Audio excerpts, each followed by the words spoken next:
Yes, you are right. When students have been preparing for this examination, they put in a lot of efforts, a lot of time goes into notes making, classes, reading books. And before the examination, invariably, there are concerns around incompletion of the syllabus, concerns around uh, missing out on revising some topics. Sometimes they can't recall things. So I would like to stress on students, you should be able to, or aspirants should be able to first differentiate how much of this fear is realistic and how much of this fear is probably the consequence of the anxiety which is inherent in the exam itself. A lot of students have stress while they know themselves that they have not done all the type of work they're supposed to do. They probably have not studied enough, not made the notes, not been diligent in covering current affairs. So these students, if you are stressed, I will suggest you need to work on a timetable and set realistic goals for yourself. हमारा जो preparation का process है बहुत बार हमें समझ में नहीं आता है, तो हम एक रियलिस्टिक एक्सपेक्टेशंस बना लेते हैं और एग्जाम्स आते आते हमारी पढ़ाई पूरी नहीं होती है, हमारा कंटेंट कवरेज नहीं हुआ होता है, वी आर एंग्शियस. अगर ये कंडीशन है तो you must be very honest, you must be very fortunate with yourself और अपने आप को आप कन्विंस करें कि एक प्लान जरूरी है और उस प्लान के तहत आप मूव करें. लेकिन बहुत बच्चों ने पढ़ाई की होती है ना, उनके लिए मेरा सलाह यही है कि anxiety and some amount of nervousness is natural. Examination tough है, एग्जामिनेशन बहुत कुछ डिमांड करता है और इस एग्जाम का नेचर ही ऐसा है कि आपका कोर्स कभी खत्म ही नहीं हो सकता. आप कुछ भी कर लें, एक सेंस ऑफ इनकम्प्लीटनेस रहेगी, एक सेंस ऑफ इनएडिक्वेसी रहेगी. And that's perhaps because we come from a background of school and college where we are studying very defined syllabus, we are studying very defined books, the notes are well set. In this examination there's a lot of ambiguity. So if we learn to accept this ambiguity and the fact that we can't finish everything, I think the stress will be much lesser.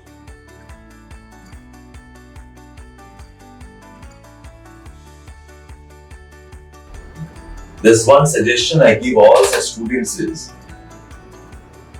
there must be a very objective evaluation of what are the reasons why the person or aspirant is not able to cross the threshold. Students clearing prelims and not clearing mains are a bit different from those who have cleared the mains and probably missed out on the interview. इन दोनों के concerns अलग होते हैं. My understanding is जो बच्चा prelims clear करता है और mains देता है, many of them actually have not studied for the mains because 2-3 attempts लग जाता है prelims निकालने में, और जब तक निकालते हैं prelims वो mains का काफी कुछ भूल चुके होते हैं और वो 2 महीना enough नहीं होता है to actually start getting results of the mains. So ऐसे बच्चों को बहुत important है कि वो conscious रहें, एक टाइप का honesty रखें to evaluate did they really prepare for the mains, were they really ready for the mains or not.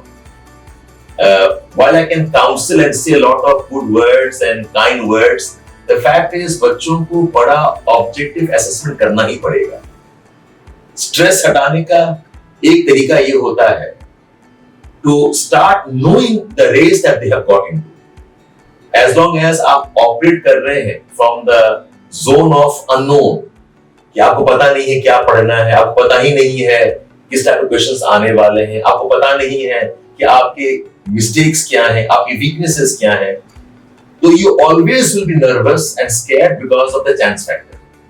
लेकिन अगर आपका मेंस नहीं होता है, मेरे ख्याल से 1 महीना, if required even a bit more, आपको एनालिसिस करना चाहिए कि क्या गैप्स थे, क्या था कि आपका मेंस रेडी नहीं हो पाया, and work accordingly.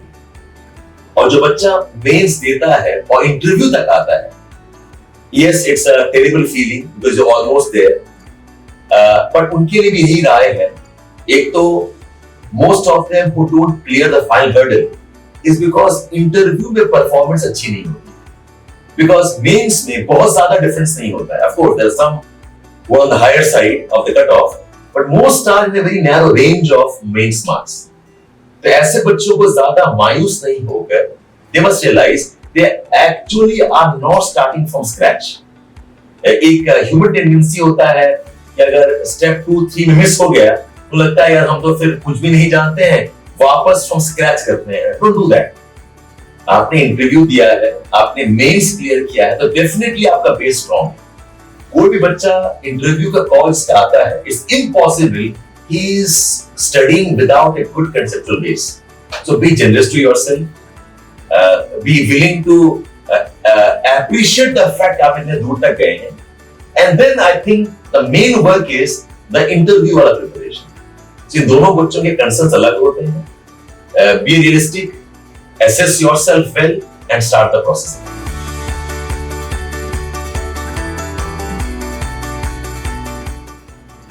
I think to deal with this emotion, the process should start a bit earlier, where students should have not more than 50-60 pages revised in the last 7, 8, 10 days. What happens is when students are studying their books or notes, they don't compile and organize the material and reduce it to pages which are manageable. And that is why last 7 days they do not know what to study. The stress is not about they have forgotten. The stress is more about that if we must revise, which topic revise?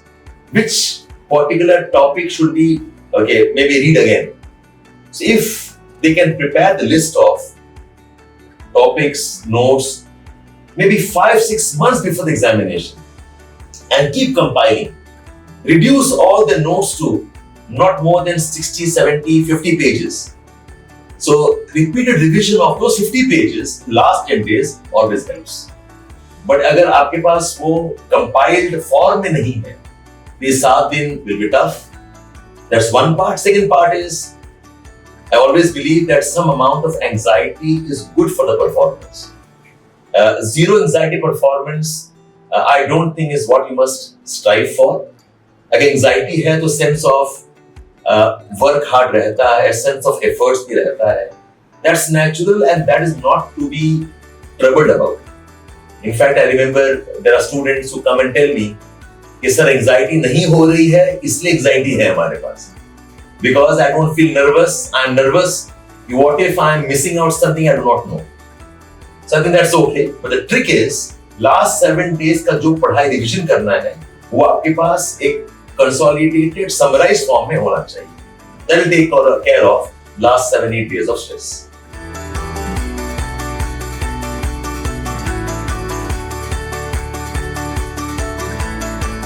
About sleep, मैं ये कहना चाहूंगा कि sleep is a part of a body clock mechanism. It is not something जो आप 2, 3, 4 दिन, 1 हफ्ते में सेट कर सकते हैं. Body clock requires a time frame, requires a duration in which your body starts being trained in how to respond to certain time of the day. होता क्या है कि for months of preparation, many students, aspirants, वो रात भर पढ़ते हैं और सुबह सोते हैं. The exams के पहले लेकिन इनको रिवर्स करना होता है और ये रिवर्स बहुत लेट करते हैं. तो my recommendation is कि कम से कम 1-1.5 महीना पहले, I mean, I'm recognizing the fact that some of us are used to working late in the night. हम लोग का body orientation ही ऐसा होता है कि हम फोकस कर पाते हैं लेट नाइट. That's okay. लेकिन एग्जाम की 1-1.5 महीना पहले ये बहुत इंपॉर्टेंट है कि आप अपना बॉडी क्लॉक सेट करें. उसके लिए क्या है, you all need to be prepared for 7-8 hours of sleep. और स्लीप के पहले कम से कम 1-1.5 घंटा पहले मोबाइल से डिस्ट्रैक्ट ना हो. Don't get into intense preparation. Try not to get into too much of discussion and debates. So अगर आपने सोने का टाइम 10 बजे रख रखा है, so from 9 onwards you should move into the sleep mode without distractions. और अगर नींद नहीं भी आती, I suggest कि आपको बेड पे होना चाहिए. Close your eyes. Even if you can't sleep, you must relax your body ताकि सुबह अगर आप उठें without sleep भी you will not feel stressed out. तो लास्ट 7-8 दिन में ये करना मुश्किल है. अच्छा होता अगर आप 1-1.5 महीना पहले शुरू कर दें, बट इवन देन आई से जो लोग नहीं कर पाए, आप ये रूटीन फॉलो करें। एंड लाइक आई सेड, इस एग्जामिनेशन में एंजाइटी, नर्वसनेस नेचुरल है, इसमें स्लीप इंपैक्ट होती ही है, I am not saying no, but lot of this can managed by right type of food, right type of water intake, right type of mental set, refusing to get distracted by bright lights, mobile phone lights. इसमें आपका बहुत कुछ sleep pattern will be taken care of. और जहां तक substance abuse की बात है, talking about alcoholism and even habits like smoking, and if there are concerns around some drugs also, that's actually unfortunate. एक तरफ तो जनरल काउंसलिंग है कि ठीक है, दिस इज नॉट गुड, पर एक और चीज ध्यान रखें, आप लोग एक बहुत हाई स्ट्रेस जॉब के अंदर वैसे भी जाने वाले हैं। The stress of preparation is far less than the stress that you will have while in the service. अगर आप ये रियलाइज नहीं कर पा रहे हैं, it's actually being irresponsible.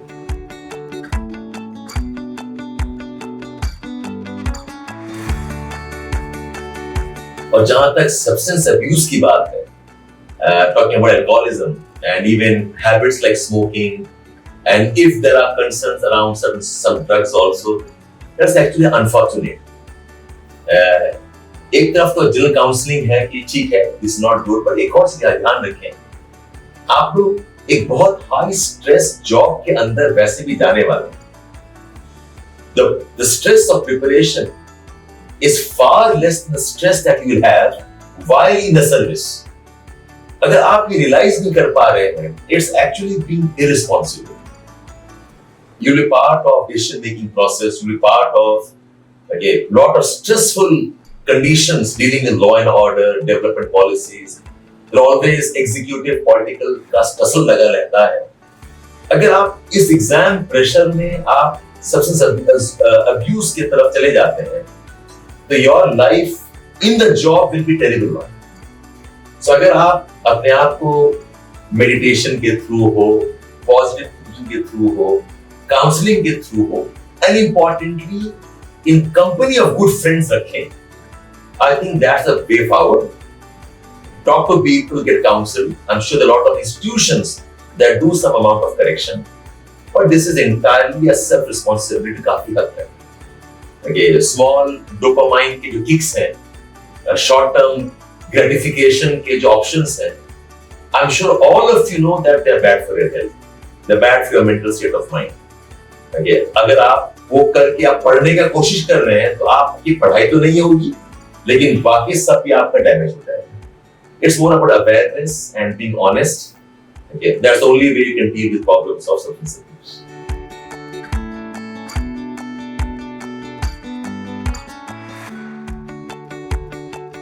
बहुत कुछ स्ट्रेस जो है, आई थिंक अनरियलिस्टिक एक्सपेक्टेशंस की वजह से है, और कुछ हद तक ये जो हमारे वीडियोस हैं यूट्यूब में, सोशल मीडिया में जो मैसेजेस हैं, वो इस स्ट्रेस को एग्रीवेट कर देती है। Yes, you are right in the fact, in the sense that कि lot of people work hard and they have a sense of guilt about some incompletions. इसका भी आई थिंक सोल्यूशन है, is going back to the planning in the drawing table. आपको एक बहुत realistic picture होना चाहिए, examination होना चाहिए। You must have a very clear understanding of आपके स्किल्स क्या हैं, और guilt happens when you feel you could have done more but you have not done more. मेरे ख्याल से this comes from the assumption कि आपका कोर्स कंप्लीट होना चाहिए। एंड आई रिपीट, ये एग्जामिनेशन में आपको सेंस ऑफ कंप्लीशन कभी नहीं होने वाली। आई रिपीट, इस एग्जामिनेशन में you never have a sense of efficacy and adequacy. और बहुत बार क्या होता है, हमारी गिल्ट इसलिए भी होती है बिकॉज हमारे चारों तरफ इतना मटेरियल होता है कि वी फील कि हमें सब कुछ पढ़ना चाहिए, तो हम पढ़ नहीं पाए। तो सोल्यूशन ये है इसका कि you must have a very defined set of what to read and what not to read. Publications हैं, institutes हैं, books हैं, media में there is enormous amount of knowledge floating around. But आपको रखना होगा wisdom, what is doable, what's not doable. If the 10 things prescribed, I always believe, honestly, आप shift 20-30% ढंग से कर सकते हैं, and another 10-15% शायद you can overlook. आपका कभी भी more than that नहीं हो पाएगा. So stop looking at the plethora of material around you and stop getting influenced by misinformation. Some of it coming from the toppers themselves. वो बहुत गलत टाइप का आपको पिक्चर बना के दे देते हैं अबाउट ये भी पढ़ लो वो भी पढ़ लो. I think talk to your teachers who you trust in, talk to your mentors who you trust in. आपके फ्रेंड सर्कल में 2-3 बच्चे हों जो आपके साथ काम करें and you genuinely believe in them, आप उनके साथ बात करें. एंड आपके पास एक अच्छा प्लानर होना चाहिए, what you can do and you must do and what you must not do. अगर आप ये रेजिमेंट रखें, as I said, an honest assessment of what is doable, lot of this last in stress can be avoided. And plus, like I said, कि ये examination actually can be very enjoyable experience. But होता क्या है, then हमारे preparation में most of us are struggling to cram information and finish syllabus. हम कभी ढंग से तसल्ली से इश्यू को एप्रिशिएट नहीं करते, हम ढंग से कभी आर्टिकल को कायदे से नहीं पढ़ते. You are always looking for shortcuts, short notes, कहीं से कुंजी मिल जाए, कहीं से कुछ कंपाइलेशन मिल जाए. वैसा पढ़ना अपने आप में बहुत स्ट्रेनस है. मैं एग्जांपल देता हूं कि अगर कोई चॉइस दिया जाए कि अगर आपको कोई बोला जाए कि आप 5 मूवीज तसल्ली से बैठ के देख के एंजॉय करें और एक तरफ आपके पास आपको दिया जाता है 10-15 मूवीज का समरीज को मेमोराइज करना. I think memorisation is always stressful, and खासकर अगर वो सिर्फ फैक्ट बेस्ड मेमोराइजेशन है. तो वैसे एग्जाम का प्रोसेस है. Most of us are into studying and memorising processed material. पूरी एनसीईआरटी किताब को किसी ने समराइज कर दिया है 2 पेज में, आप उसको रट्टा मार रहे हैं. इकोनॉमिक सर्वे को समराइज कर दिया गया है 10-15 पेज में, आप वो रट्टा मार रहे हैं विदाउट अंडरस्टैंडिंग कि क्या इश्यूज हैं, क्या कंसर्न्स हैं. In fact some of the phrases and paragraphs इतने पावरफुल लिखे होते हैं, आप उसको मिस करके आप रट्टा मार रहे होते हैं सिर्फ नंबर्स को. तो इससे बनता है स्ट्रेस आप लोगों का. सो अगर आप ये पार्ट समझ पाए कि आपको सब कुछ पढ़ना नहीं है, and you must study in a proper way, your preparation will be very joyful. जो आपको insights मिलेंगे, जो आपको appreciation मिलेगा, knowing about the culture, the history, knowing about governance, knowing about economic processes, appreciating environmental concerns, it's very empowering. So अगर आप mindset change कर पाए towards a purposeful study, you will definitely enjoy the process. Then I said कि आपके पास एक ecosystem होना चाहिए of well-wishing friends, teachers, mentors who you can talk to.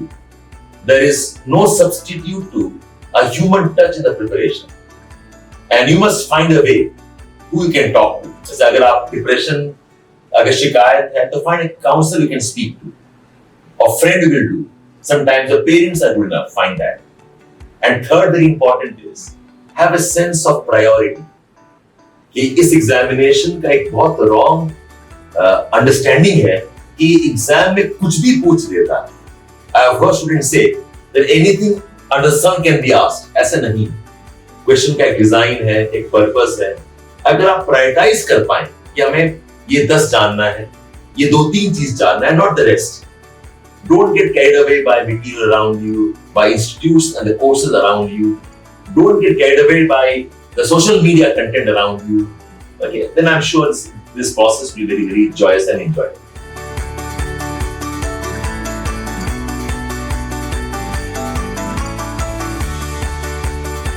Actually, सारे बच्चों का केस सेम नहीं होता है. But the fact is, yes, बहुत कुछ बच्चे छोड़ के आते हैं, बहुत कुछ sacrifice करके आते हैं. I would like to address this in 2-3 different ways. Number one is,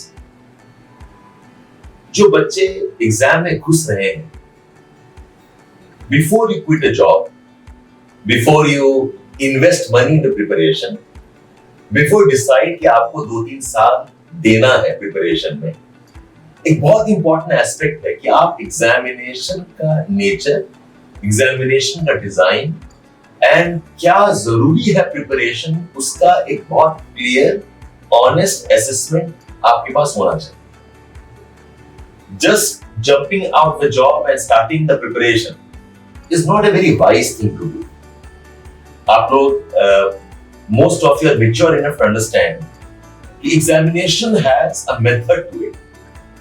आप syllabus study करें, आप question paper study करें, and again I repeat the idea कि आपका एक honest competency mapping होना चाहिए कि examination क्या चाहता है, आपका level क्या है और आपको कैसा एफर्ट डालना है.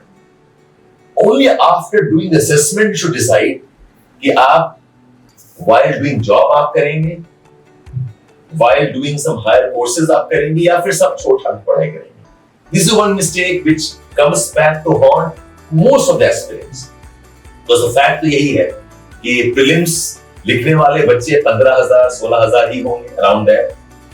Mains लिखने वाले बच्चे इंटरव्यू लिखने वाले बच्चे 3,500 ही होंगे. तो जहां पर 6 लाख 7 लाख 10 लाख बच्चे एस्पिरेंट्स हैं, a huge number definitely will not make it, but it's important that कि आप एक practical reasonable सेंस रखें एग्जामिनेशन का. Having said that, ये तो उनके लिए है जो शुरू करने वाले हैं प्रोसेस, पर जो बच्चे कूद चुके हैं एग्जामिनेशन में, the sense of loss is more because आपको शायद एग्जामिनेशन सेकेंड थर्ड अटेम्प्ट में समझ में आता है. बहुत बच्चे एग्जाम में घुस जाते हैं और आप ईयर आफ्टर ईयर आप प्रिपेयर कर रहे हैं, एग्जामिनेशन सेंस जो है समझ में आता है, बट बिकॉज वो एक साइकिल में है आप उस साइकिल से निकल नहीं पाते. आपने प्रीलिम्स दिया, मेंस की प्रिपरेशन किया, मेंस अगर नहीं हुआ वापस लगते हैं प्रीलिम्स में. ये साइकिल में क्या है, the sense of loss is very very high. So my recommendation is कि जो बच्चे छोड़ छाड़ के आते हैं, आपको कम से कम पूरे साल में 1-8 महीना ब्रेक लेना चाहिए. अगर आपने शुरुआत में असेसमेंट नहीं किया है तो अब आप असेसमेंट कर लो कि भाई 1 महीना क्या गैप से, अब तो एग्जाम समझ में आ गया, आप एग्जाम दे दिया, सिलेबस देख लिया आपने, कोर्सेज भी कर लिया आपने. तो my mantra for dealing stress is try to understand and unravel the exam process first.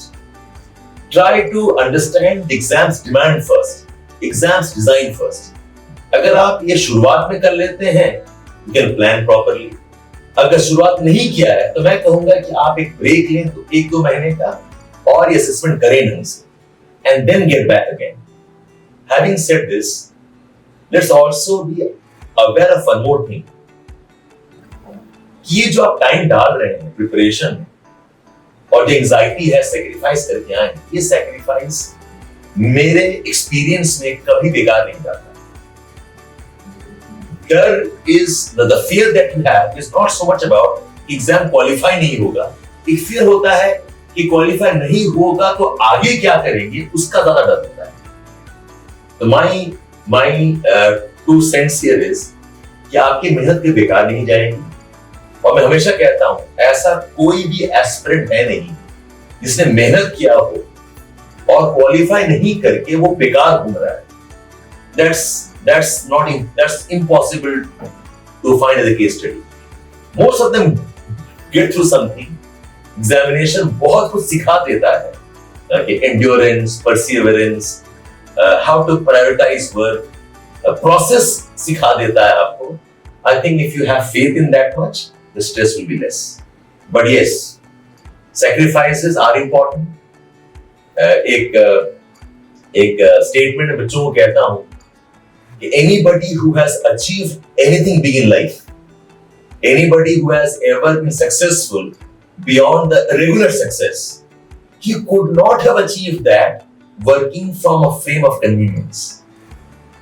कोई भी अच्छा सफलता आपको चाहिए, कुछ अच्छा मकाम हासिल करना है, आप बैठे बिठाए आराम से तसल्ली से बिना सैक्रिफाइस के आप अचीव कर ही नहीं सकते. सो आई थिंक दैट्स ओके.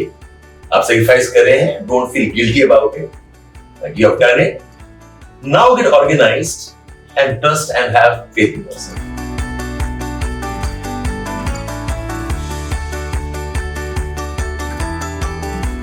इस एग्जामिनेशन का एक प्राइस है.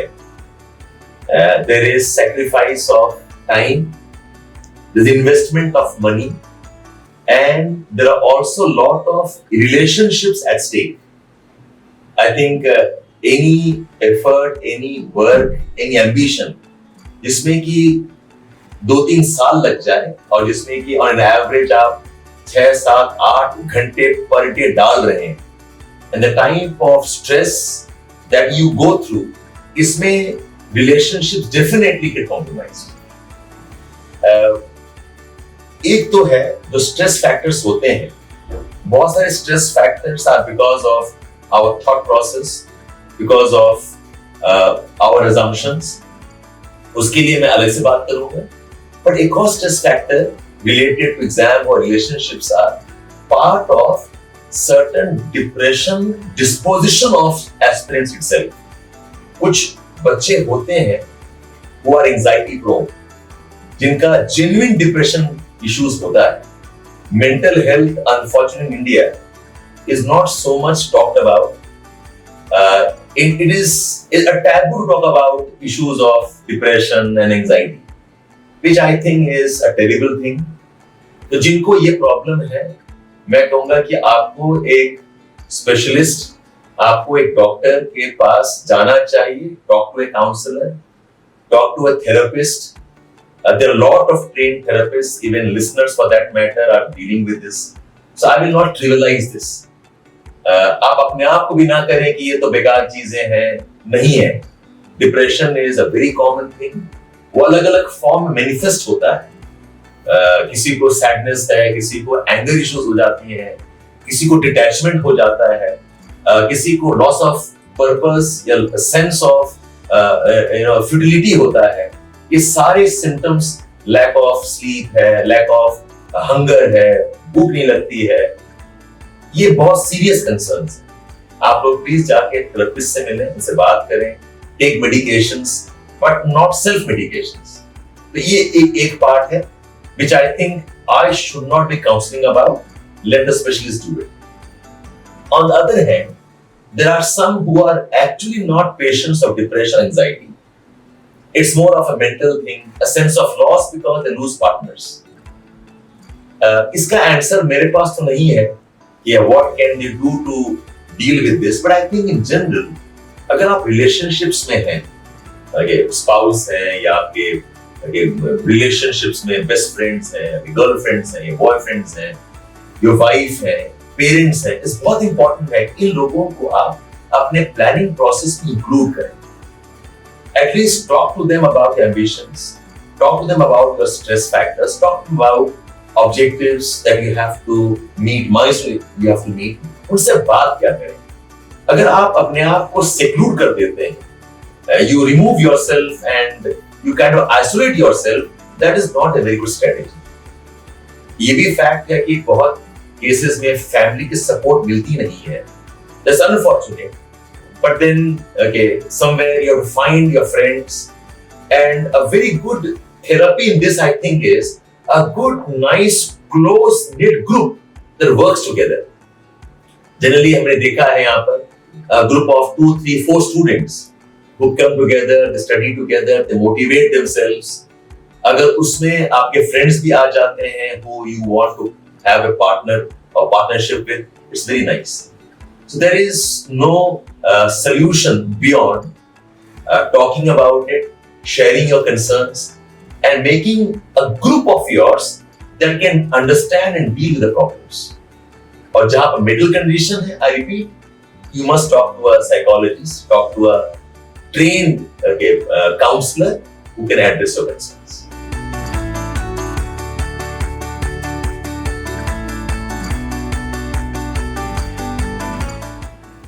One of the message I want to convey to all students and aspirants for UPSC is examination को as a fad, as a fashion लेके ना चलें. there is no compulsion for you to enter and qualify. और अगर आप qualify करना चाहते हैं, spend some time, talk to teachers, talk to counselors to understand examination है क्या. Year after year मैं देखता हूँ बच्चे एग्जामिनेशन देते हैं, some of them third fourth attempt दे रहे होते हैं, उनको प्रीवियस क्वेश्चंस का आइडिया नहीं होता है, उनको सिलेबस का आइडिया नहीं होता है, बस मैकेनिकल एग्जामिनेशन दे रहे हैं. Don't do that. Spend some time, know the exam and then enter. This is one way of dealing with stress. The second is, I think 2 से 3 attempt for most of us should be the upper limit. हालांकि बच्चे हैं जो 4th, 5th, 6th में qualify करते हैं, but they are not the right examples to go by. अगर आपने ढंग से प्लान किया है, एक ऑर्गेनाइज प्रिपरेशन किया है, तो आपका सेकंड मैक्सिमम पर अटेम्प्ट तक निकल जाना चाहिए. और अगर ना हुआ, please feel free to move out of this and do something else in life. IAS and UPSC preparation is not the be all and the end all of life. There's a huge life waiting for you beyond this examination.